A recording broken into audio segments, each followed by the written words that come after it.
Je m'appelle Yannick, tireur de PRS. Aujourd'hui, on fait une petite capsule sur comment se préparer pour son premier match de PRS.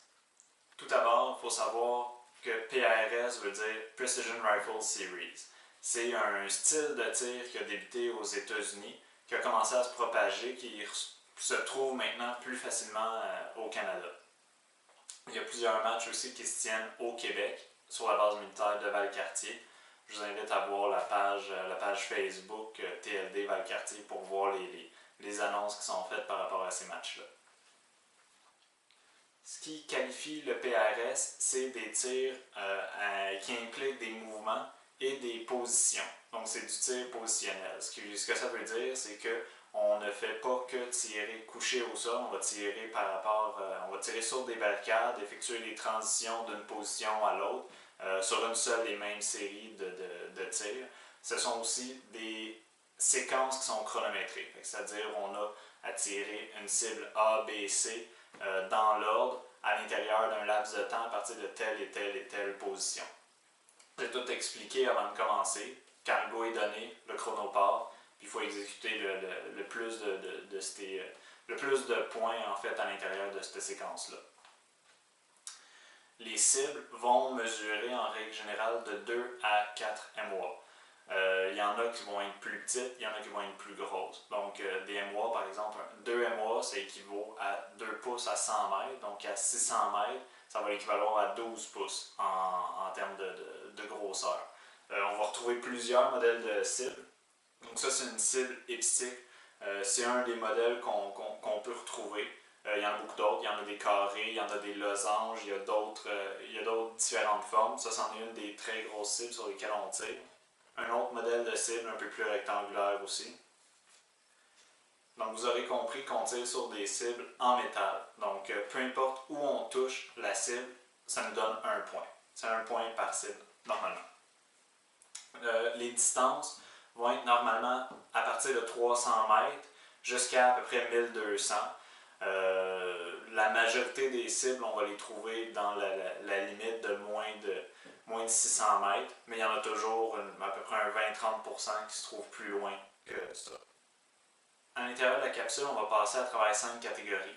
Le choix de l'arme, le choix des munitions, le choix de l'équipement et les vêtements appropriés pour cette discipline-là. Au niveau des armes, ce qu'il faut savoir, c'est qu'il y a plusieurs catégories en PRS. Il y a une catégorie open, ouverte, qui inclut tous les modèles d'armes, tous les calibres.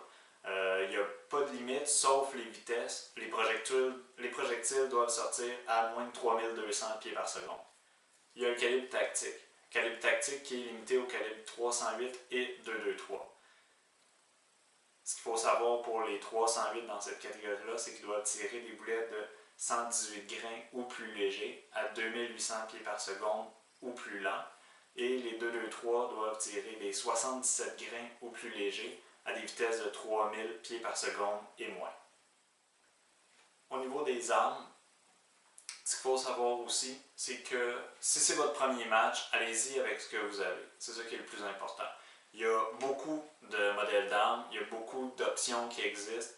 L'important, je vous dirais, c'est d'avoir une arme qui est capable de grouper à l'intérieur d'un MOA, donc 1 pouce à 100 mètres et moins. Plus c'est petit, mieux c'est, mais ça n'a pas besoin d'aller faire du 1,5 MOA ou même du 1/4 de MOA, vraiment pas. Du moment qu'on réussit à faire du 1 pouce, ça fait en masse la job pour ce que nous on fait. Avoir la capacité de mettre 10 balles à l'intérieur de chargeur.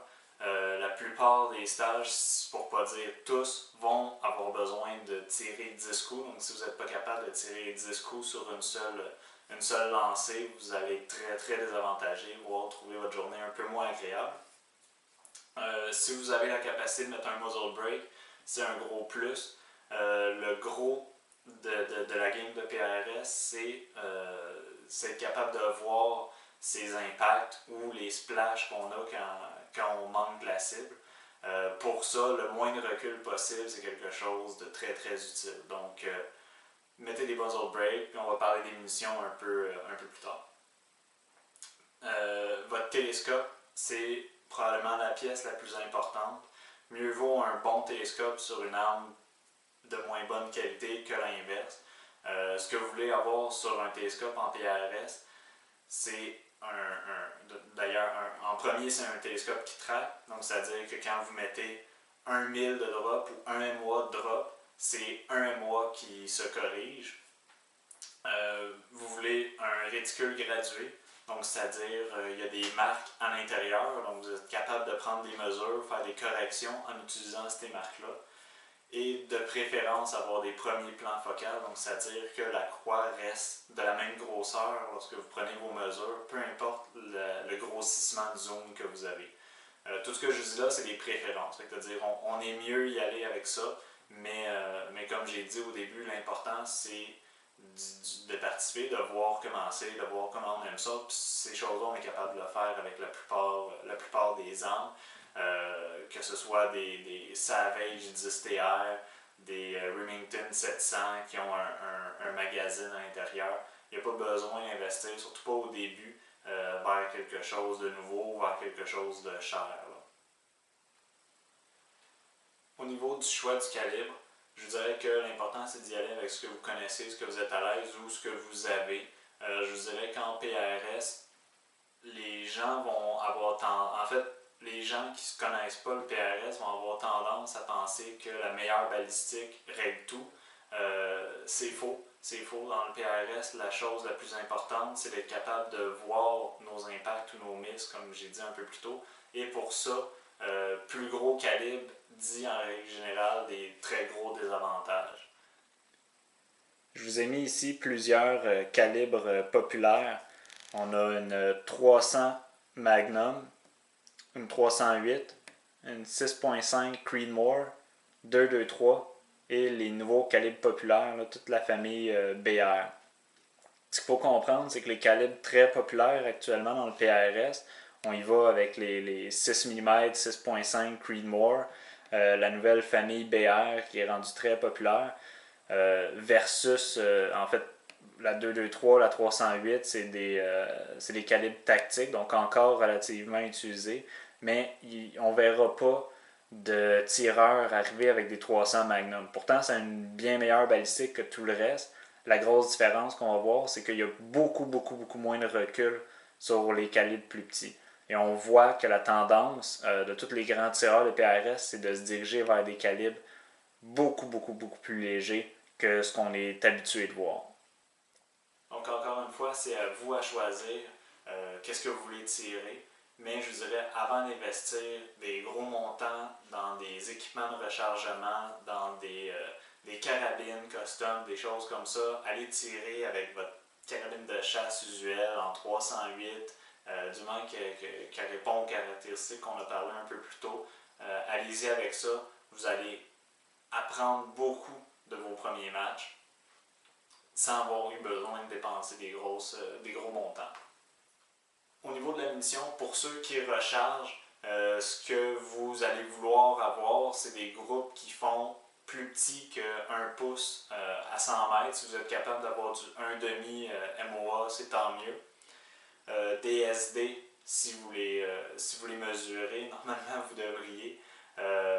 Les SD en dessous de 10, ça fait amplement la job, pas besoin d'aller chercher plus petit. On va faire une autre capsule sur le rechargement un peu plus tard. Normalement, en termes de munitions, quand vous vous présentez, quand vous inscrivez pour un match, ils vont vous donner l'indication de combien de cartouches emmener.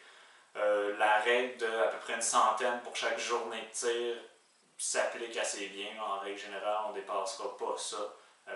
C'est un week-end de tir, donc 2 journées complètes de PRS à 200 balles, on fait pas mal la fin de semaine. Au niveau de l'équipement, il y a beaucoup de choses qui sont disponibles actuellement sur le marché pour le PRS qui sont vendues comme des promesses de réussir à gagner des points. Je vous dirais encore une fois, achetez rien avant un premier match. Parlez avec des gens sur les forums, sur Facebook, vous pouvez même me contacter, ça va me faire plaisir. Parlez-leur un peu, demandez-leur si vous pouvez leur emprunter leur équipement au match. En règle générale, tout le monde dit oui. Moi, ça me fait super plaisir de prêter des sacs spéciaux, ces choses-là. J'ai même du matériel de surplus, fait que quand j'ai des amis ou même des personnes que c'est leur premier match, mais je leur prête des choses pour qu'ils puissent apprendre, voir ça je suis confortable avec, ça me sert pas, etc. Une des choses qui est prioritaire à avoir, ça va être des pads pour pouvoir noter vos distances des cibles à l'intérieur de vos stages. Donc, que ce soit pour des armrests comme ça, différents modèles. Il y en a aussi qui se tiennent sur nos carabines directement. Comme je vous dis, soit vous en empruntez, sinon ça va coûter 10$ sur Amazon. C'est un des must-have pour les matchs. Avec ça vient des drops. Faut que vous ayez une charte balistique qui est fonctionnelle.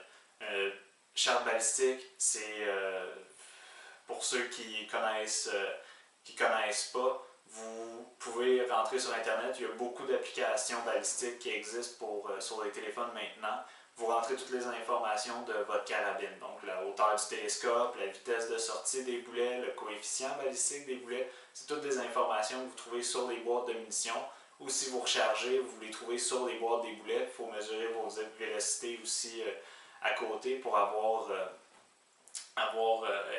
capable de monter une charte balistique comme ça. Une fois que la charte balistique est montée sur une application cellulaire, faites juste emmener votre cellulaire et vous utilisez ça. Si vous êtes capable d'aller vérifier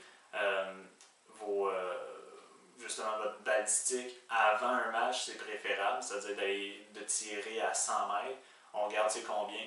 Après ça, on recule jusqu'à 600, on regarde de combien on est descendu. Si vous êtes capable d'aller tirer à 1000, faites-le à 1000 aussi. Vérifiez que finalement la trajectoire de votre boulet correspond à ce que votre charte balistique vous donne. Si les deux fit, c'est parfait, vous êtes prêts. Si les deux ne fit pas, il y a des corrections à apporter des fois sur les vrais coefficients balistiques, les vitesses de sortie, jusqu'à ce que ça matche. Une fois que ça matche, vous êtes prêts. Si vous n'avez pas accès à ça, faites de votre mieux, validez sur Internet normalement les drops. La plupart du temps, ça fonctionne. Ensuite, il y a des bagues de positionnement. Donc, il y a des sacs utilisés qui ont été développés particulièrement pour le PRS pour tirer à partir de différents obstacles, donc des barricades, des clôtures, des choses comme ça. Il y a beaucoup de sacs qui existent. Ça fait partie des grosses dépenses que je vous dirais de faire très attention. Donc, ne pas acheter avant de les avoir essayés parce qu'il y a certains sacs que certaines personnes vont apprécier, il y en a d'autres que les gens vont détester. Faut vraiment les essayer. Il faut vraiment les utiliser pour voir si ça nous convient ou si ça ne nous convient pas. Ce que je suggère fortement, comme je l'ai dit tantôt, vous allez sur Facebook, vous trouvez quelqu'un qui en a plusieurs ou au match directement, vous allez voir 2-3 personnes, vous leur demandez, vous leur dites c'est mon premier match, est-ce que ça te dérange si je viens dans ton équipe, dans ta squad et je t'emprunte ton sac, je regarde comment tu tires, etc. etc. Comme j'ai dit, la plupart des gens vont être super ouverts à vous les prêter, moi le premier.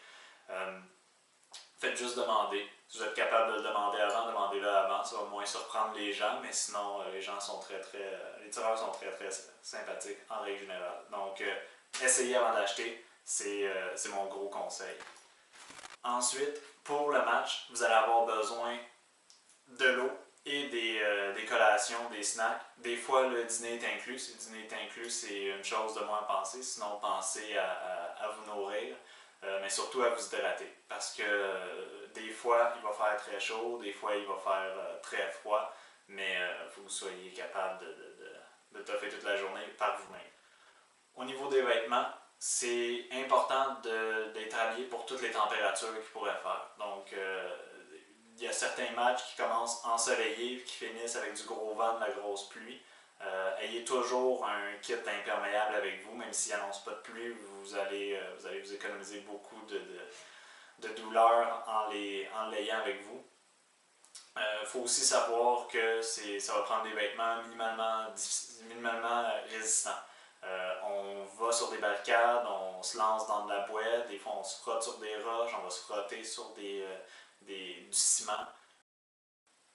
Donc, en terminant, si j'ai des conseils pour vous, l'important c'est d'y aller, c'est de l'essayer. Pour mieux vous préparer, vous pouvez parler avec quelques tireurs de PRS, avoir une idée de comment ça se passe, pouvoir vous inscrire au match, ces choses-là. Vous pouvez regarder les gens tirer à votre premier match, regardez-les faire et voyez quel sac ils utilisent, comment ils se positionnent, comment ils se déplacent d'une cible à l'autre. Si vous voulez vous préparer un peu d'avance, il y a des tonnes de vidéos sur YouTube que vous pouvez regarder. Outre les miennes, là, il y en a beaucoup au niveau PRS et NRL aux États-Unis qui vont vous donner une idée de c'est quoi le genre de position que vous allez bientôt tirer, les grosseurs des cibles, les distances des cibles pour vous préparer mentalement. En espérant que ça a pu vous aider, si vous avez des questions, n'hésitez pas. On espère vous voir dans un range bientôt.